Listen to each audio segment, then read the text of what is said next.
Thank you.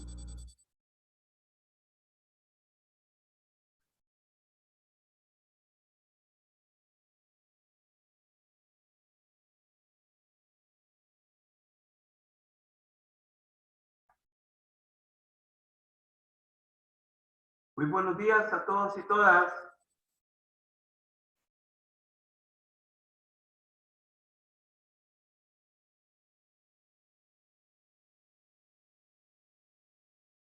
¿Cómo están? Bien.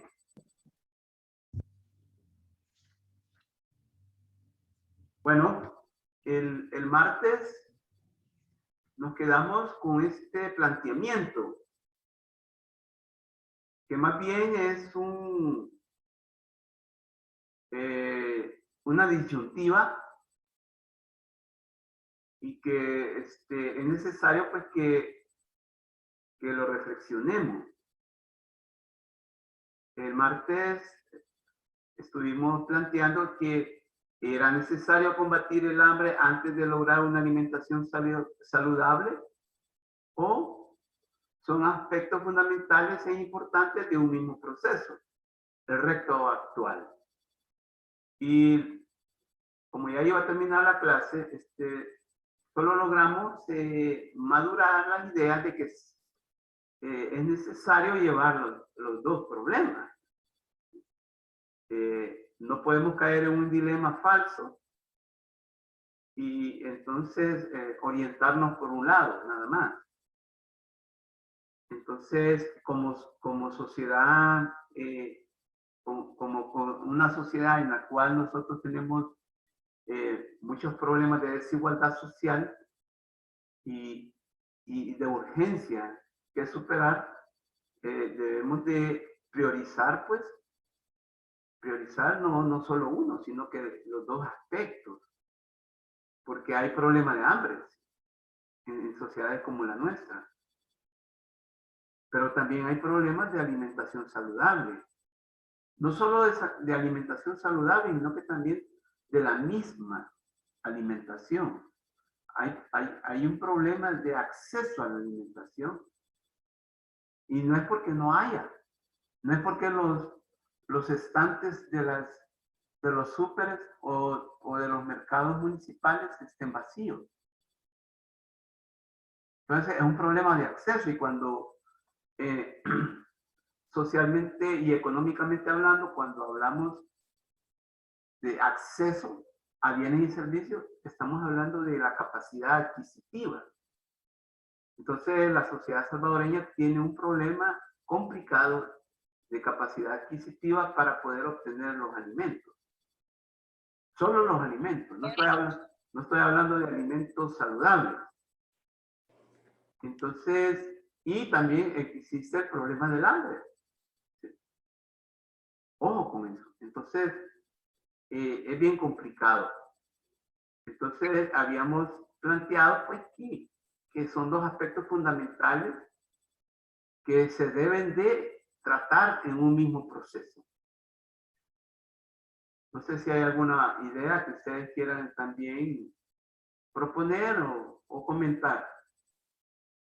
Bien, cuando nosotros hablamos de hambre, ¿sí?, del fenómeno del hambre, hablamos pues de personas, seres humanos con derechos, ¿sí?, con derechos inalienables y que esos derechos están violentados en el día a día, y uno de ellos es el de la alimentación. Entonces, tenemos como consecuencia inmediata el hambre. Entonces, en un mundo donde la vez pasada yo les comentaba, pues, en un mundo donde hay alimentos como nunca. Sin embargo, existe todavía el fenómeno del hambre. Y eso es paradójico. Eso tiene que sonrojar a cualquier ser humano. Tiene que indignar a cualquier ser humano consciente de la situación. Datos sorprendentes sobre el hambre en el mundo. Según datos de la Organización Mundial de la Salud, el hambre en el mundo está aumentando. En el 2018, unos 820 millones de personas no tenían alimentos suficientes para comer. Ojo, frente a los 811 millones del 2017. O sea que con respecto al 2017, aumentó 3 millones. ¿Sí? En el 2018, 820. Para 811 en el 2017. Entonces, aumentó. La situación más alarmante se produce en África, donde también aumenta el hambre. En la zona oriental de África, más del 30% de la población está subalimentada. O sea que no consumen las calorías y los nutrientes necesarios y suficientes para poder desarrollarse física, mentalmente. Entonces, el 30%. Y en la zona oriental del África hay un detalle. Está plenamente definido y identificado que la zona oriental del África ha venido sufriendo en los últimos 30 años sequías. Y sequías largas. Producto del cambio climático, que este es otro problema que vamos a tener que ver en las subsiguientes clases. El aumento se debe a los conflictos, porque también hay conflictos militares en el África. Increíble, pero África ha tenido ese mal endémico también, el de los conflictos étnicos, etcétera. Y también los desastres naturales ocasionados por el clima y las crisis económicas que también se hacen acompañar, siempre. Sin embargo, el mayor número de personas que padecen hambre en el mundo viven en Asia, donde hay más de 500 millones de personas subalimentadas.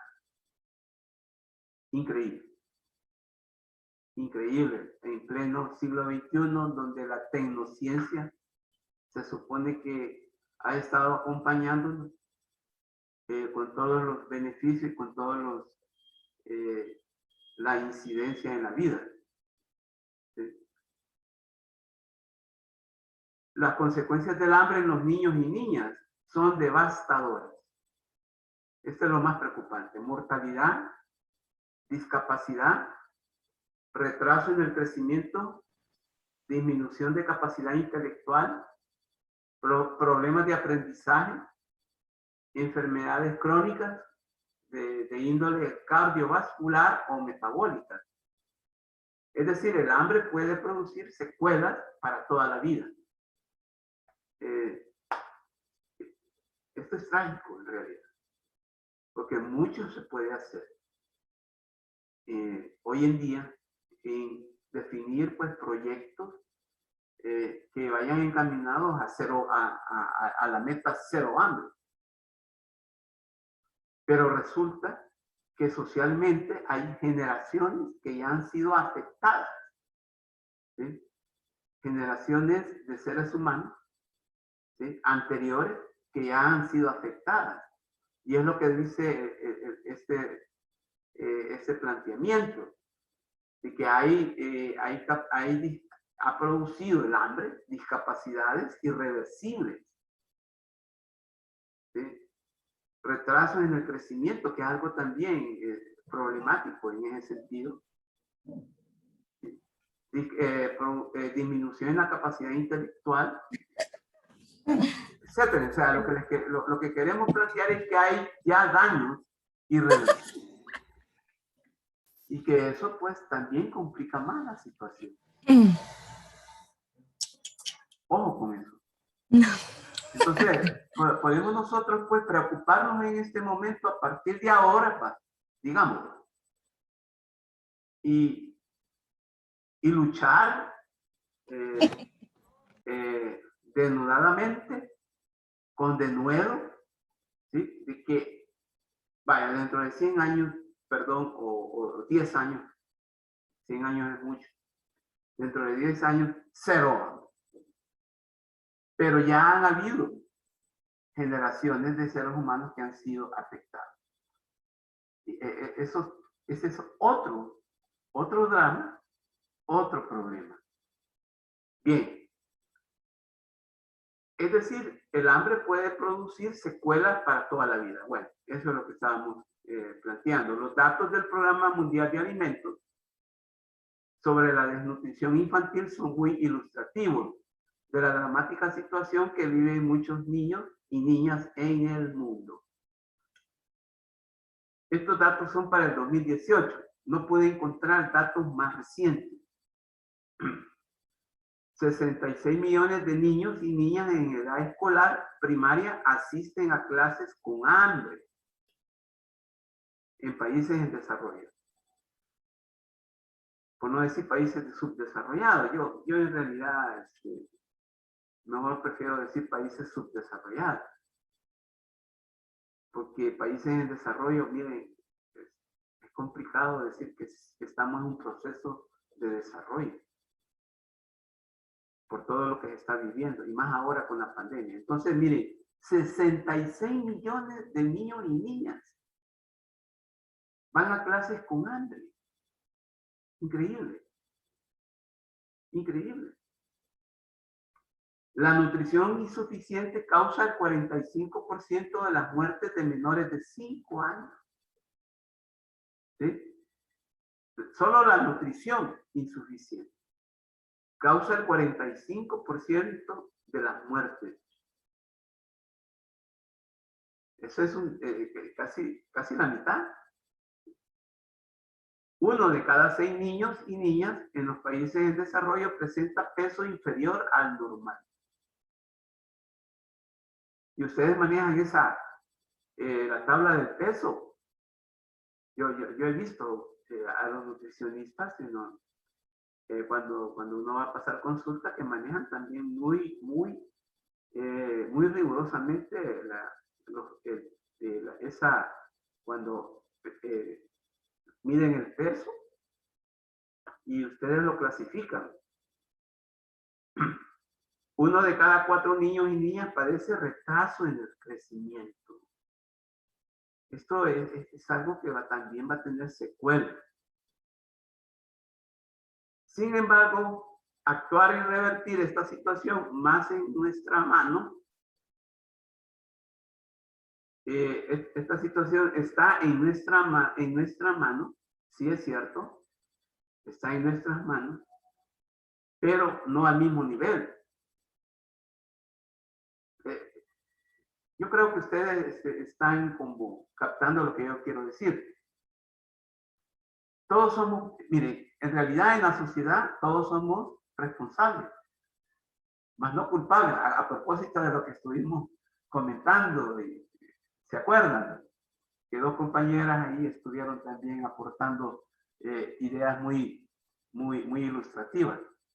Entonces, sí es cierto, en una sociedad todos y todas somos responsables de los problemas como el hambre, pero no al mismo nivel. Porque en verdad los que deberían de estar ya que esta expresión está muy de moda ahora, los que deberían de estar en la primera línea luchando por esto, deberían de ser el Estado a través del gobierno. Pero no lo está. Al menos en El Salvador ya está ausente. ¿Sí? Entonces, no estamos al mismo nivel de responsabilidad. La familia, claro, tiene responsabilidad. ¿Sí? Otras instancias, como debería de ser pues, el Ministerio de Agricultura, etcétera, etcétera, las organizaciones sociales, etcétera, etcétera. Pero los estados, a través de los gobiernos, son los responsables primarios y protagonistas. Entonces, ¿está en nuestras manos? Sí, es cierto. Pero en distintos niveles. Por ejemplo, colaborando para que niños y niñas que sufren de desnutrición severa tengan acceso a una alimentación gracias a nuestro kit de nutrición. El Programa Mundial de Alimentos digamos, ha construido un kit de nutrición.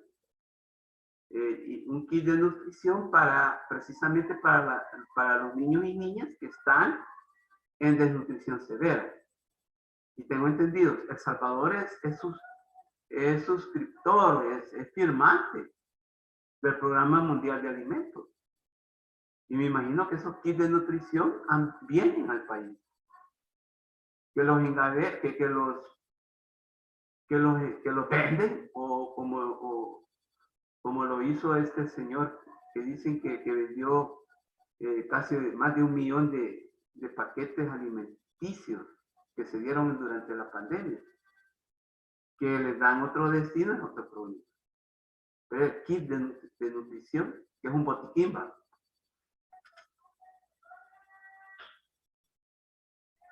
Bien, estamos hablando del problema del hambre. A grosso modo. 5 consejos para acabar con el hambre en el mundo. Es que propuestas hay. Lo que no hay es voluntad. Y a la par de la voluntad, como dicen muchos, no hay la valentía. No sé si ustedes ven que habiendo voluntad hay disposición. Y entonces, pero en realidad, pues, lo que sí hay discurso, mucho discurso, y discurso permanente. Y entonces, cuando la sociedad se manifiesta en contra de ese discurso permanente, que son más palabras que hechos, entonces ahí vienen pues todos los señalamientos que están en contra del gobierno, que son oposición, etcétera, etcétera. Y miren, ayer aprobaron un decreto, ¿sí?, en la Asamblea Legislativa. Yo no sé si ya se dieron cuenta, en el cual toda manifestación en contra de cualquier medida gubernamental va a ser judicializada, va a ser criminalizada. ¿Qué quiere decir? Que todas estas marchas, como las que han habido, por ejemplo la del 15 de septiembre y la que hubo el domingo, esa gente va a estar sujeta a que sean arrestadas por el simple hecho de manifestar. ¿Sí, Isa? Licenciado, yo tengo una pregunta que no entendí mucho de esa ley. No sé si solo la persona que organice la marcha o en sí todos los que vayan o participen. Bueno, yo ayer lo leí, que por cierto lo leí como noticia, porque si tú vas al portal de la Asamblea, no sale el decreto. Es que estamos en una situación bien complicada, porque hay una opacidad, una falta de transparencia. Yo lo que leí que van a hacer a los dirigentes que organicen y que llamen o convoquen a esas movilizaciones. Ahora bien, Isa, acordémonos que a la hora de aplicar un decreto, van dirigentes y también los manifestantes. ¿Sí? Ojo, por inercia. Entonces, estamos en una situación bien complicada en El Salvador. Por eso es que, si ustedes se han dado cuenta, pues esta asignatura ha hecho planteamientos sobre la realidad, precisamente desde la configuración que se da en las personas vulnerables, en las víctimas, desde las víctimas, desde las personas vulnerables, desde lo que sucede en la calle. Y en sociología nos importa mucho lo que sucede en medio de la gente que sufre, en medio de la gente que se le violan los derechos. En este caso estamos hablando del derecho a la alimentación. Desde esa postura nosotros vamos a estar dando planteamientos, vamos a estar dando propuestas, ¿sí? Y soluciones, y no desde arriba.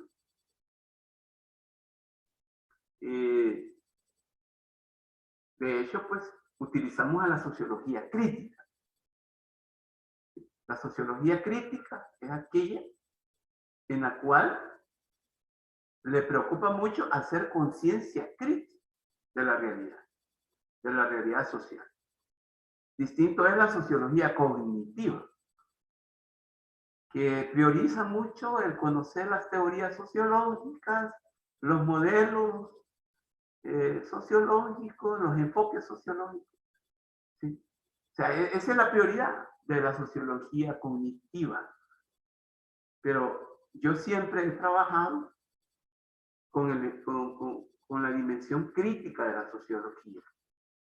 Y por eso es que ustedes han comprobado de que yo siempre traigo a colación la realidad histórico-social. Y no la de hace, ¿qué? 3 años, no, que la actual. El momento actual. La historia inmediata. Entonces, Isa, eso es lo que yo te podría decir. Pero están prohibidas. Sí, gracias. Bueno, entonces estamos en una situación complicada. Bueno, entonces, pero volvamos a los consejos. Uno de los objetivos de desarrollo sostenible, ya vamos a llegar a esa idea, porque la alternativa que se va perfilando es el desarrollo sostenible para combatir el hambre. Uno de los objetivos de desarrollo sostenible más importantes es el número 2, que se refiere al hambre cero. Aunque tal y como hemos visto, el trabajo que queda por hacer para alcanzar ese objetivo es enorme, por no decir complicado. Todos podemos ayudar a apoyar la ayuda alimentaria, aunque no soluciona el problema en la base. Puede reducir sus consecuencias. Puede donar alimentos para causas benéficas impulsadas por ONGs para enviarlos donde más se necesitan. Y yo me pongo a pensar en por ejemplo, yo no sé si ustedes se han dado cuenta de los súper. En las cajas de los súper hay unos afiches donde dice colabora para las libras de amor. No sé si ustedes han leído eso. Y ahí pide que uno dé dinero.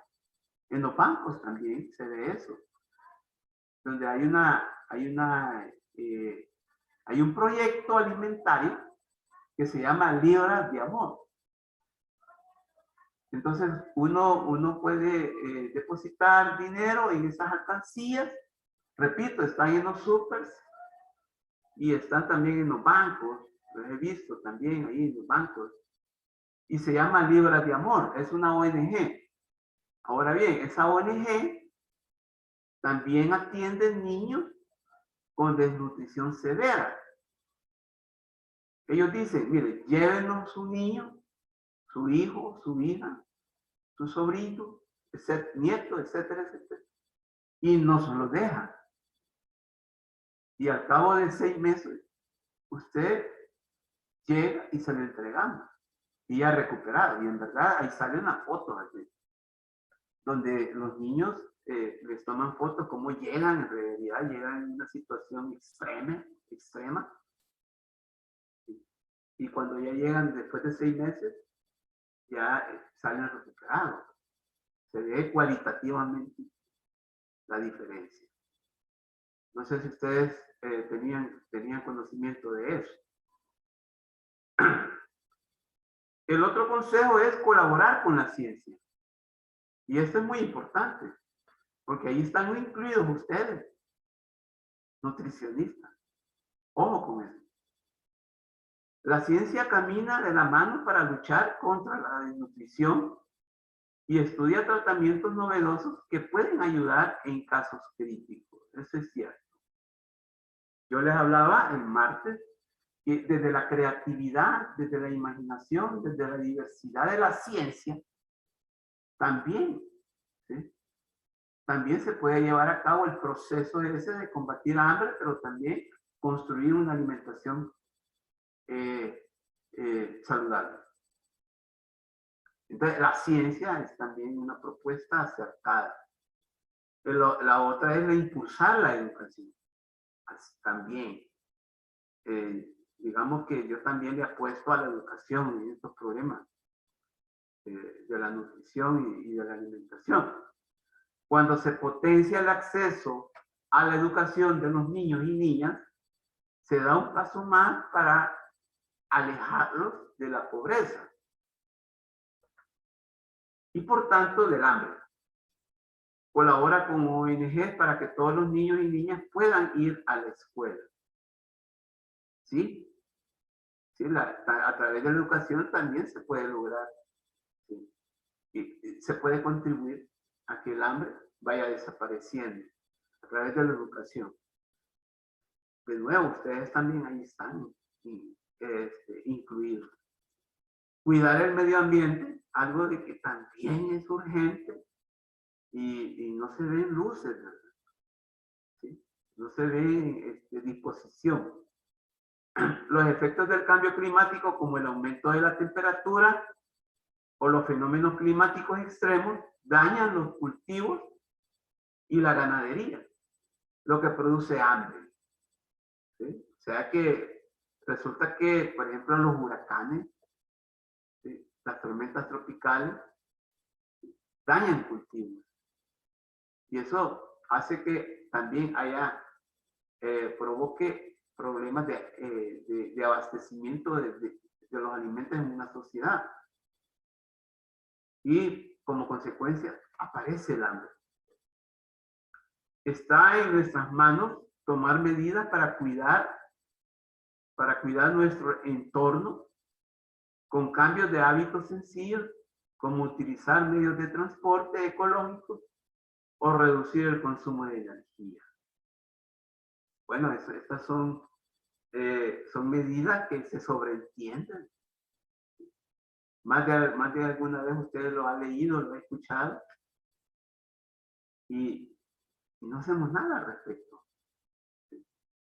Vivimos una indiferencia extrema que nos va a pasar la factura dentro de poco, a no ser que ya nos esté pasando la factura. Ayuda a concienciar sobre el problema. Ojo con eso. Otra forma de luchar contra el hambre en el mundo es ayudar a concienciar. Nosotros estamos acostumbrados en El Salvador de decir concientizar, pero también se puede decir concienciar. Concienciar a otras personas sobre la importancia de tomar medidas inmediatas para evitar las consecuencias del hambre.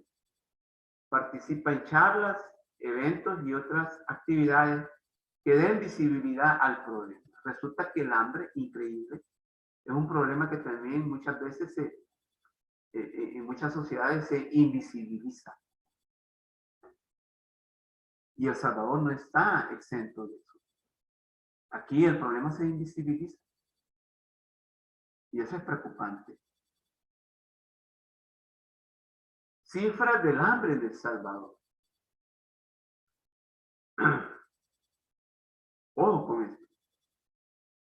En el país, 700,000 personas están subnutridas. 700,000 personas.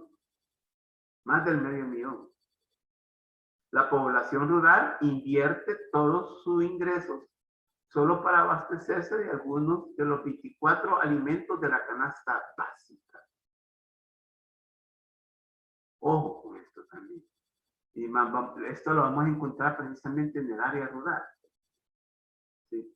La población subnutrida. Los salvadoreños de la zona rural invierten todo su salario para abastecerse de alguno de los 24 alimentos que conforman la canasta básica. Bueno, esta idea se repitió. Entonces, ¿qué quiere decir esto? Solo con ese salario solo pueden abastecerse de algunos de los 24 alimentos, no todos. Entonces hay un problema, como yo les manifestaba, de incapacidad. No hay capacidad adquisitiva. Incapacidad adquisitiva para poder obtener los alimentos. Y sigue el planteamiento. Entre el 2011 y el 2017, el monto presupuestario asignado al Ministerio de Agricultura y Ganadería no superó los 100 millones de dólares, lo que impide la ejecución de acciones institucionales contra el hambre. Aquí estamos ante el porcentaje de responsabilidad que no se asume. Todos somos responsables, claro, pero no al mismo nivel. Entonces, vemos aquí que el Estado salvadoreño no ha estado a la altura para asumir su responsabilidad para el combate del hambre.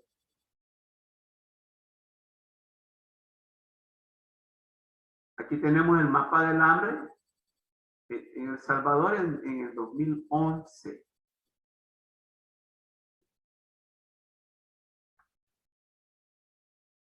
Ustedes lo pueden consultar, ¿sí? Y vemos que de acuerdo a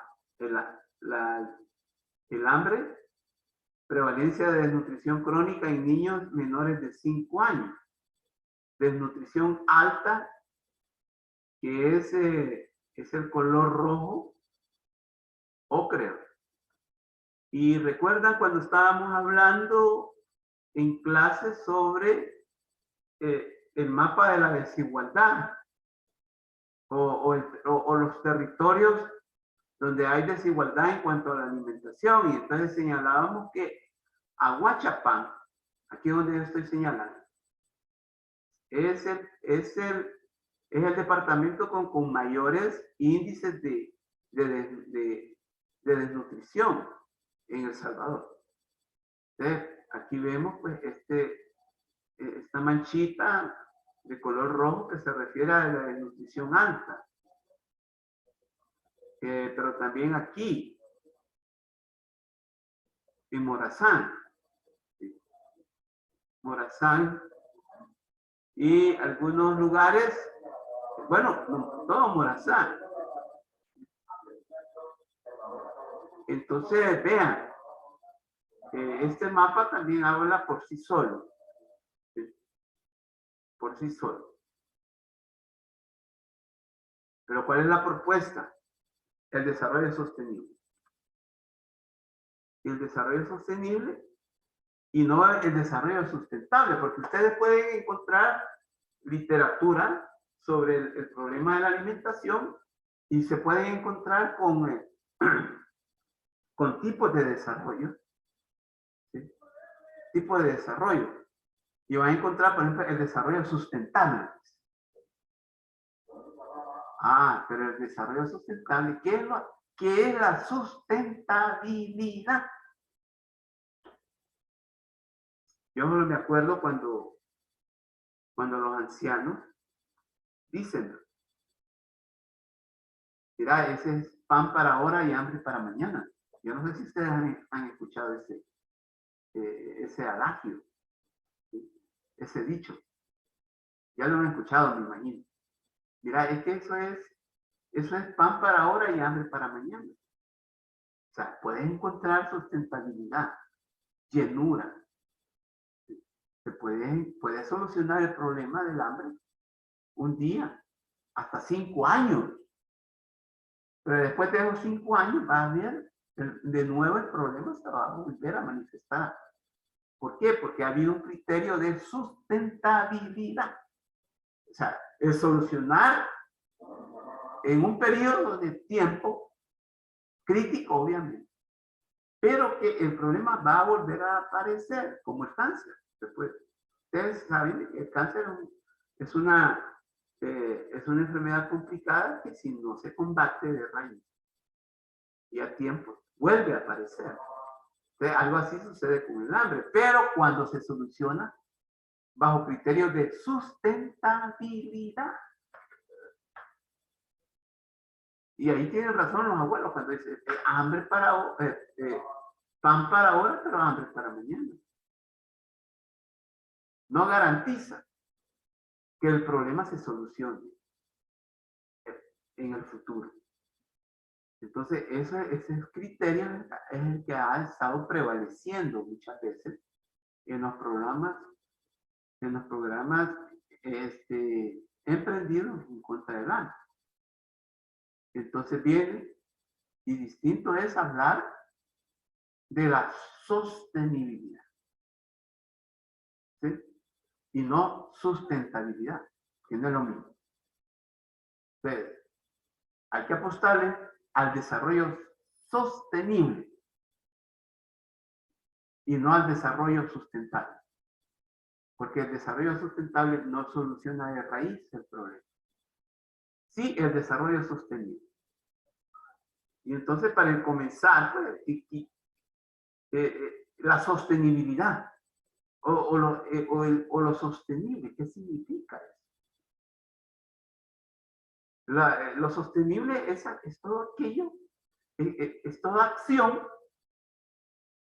acción que no solo garantiza, ¿sí? Ojo, el suministro de recursos en el tiempo propiamente establecido, sino que también garantiza para el próximo tiempo que se avecina.